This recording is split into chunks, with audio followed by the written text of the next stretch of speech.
I was born and raised in Iran as a Shiite Muslim. Shiite Muslim. Shiite Muslim. And all my life I heard bad things about Israel and the Jews. And we were told that Islam is the best and the last. Muhammad was the most perfect person ever. Growing up, did you study the Quran and the Hadith? Yes, but mostly culturally. Like we would go and read in Arabic, for example. We didn't understand the meaning. They told us if you read in Arabic, you get more points to go to heaven. So I was trying to be a good Muslim, pray, go to mosque. And we were Shiite, so we used to go beat ourselves with chains on the streets, all to please Allah, hoping and wishing to go to heaven. When I was 16 years old, something happened to me that it changed my life. In fact, before that, I saw so many bad things on the streets. I saw people being executed publicly, hanging from a crane. I saw people being tortured, beaten. And they told us these are infidels, these are the enemies of Allah, these are Zionists or the spies for Israel. So when I was 16 years old, I was arrested and tortured by the regime in Iran. Why? I was going to a wedding and I was in the car of some relatives. They gave me a ride. My family was already there at the wedding and they had some alcohol. And based on Islamic law, you can't even have or possess or make or buy or sell or drink alcohol. And they had some. And my only crime was I was in the car. And there's an Islamic checkpoint. They pulled the car over and they began to smell the alcohol. They asked us to come out. They put us in a bus. And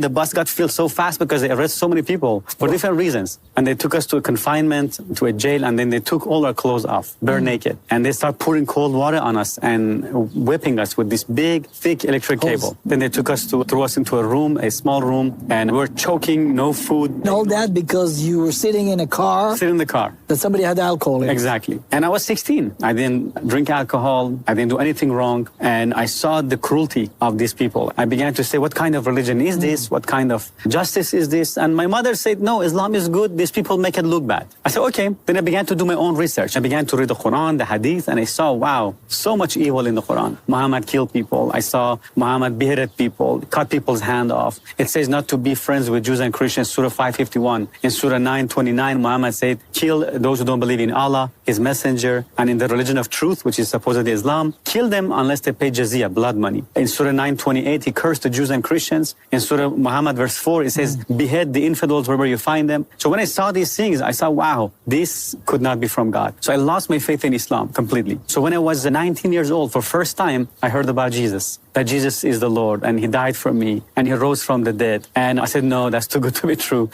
How could God have a son? I said, okay, Jesus, if this is true, I ask you to show me. If it's real, be my Lord, be my Savior. And I prayed this prayer. And the moment I say that, a heat went through my hand. I began to shake and tremble. I began to cry. And I felt this love and this peace and this joy I'd never experienced before. I felt a burden was lifted off my shoulder. I began to feel love for people, for anybody who had hurt me. I began to forgive them. I began to feel forgiveness and love and joy. It was an instant transformation.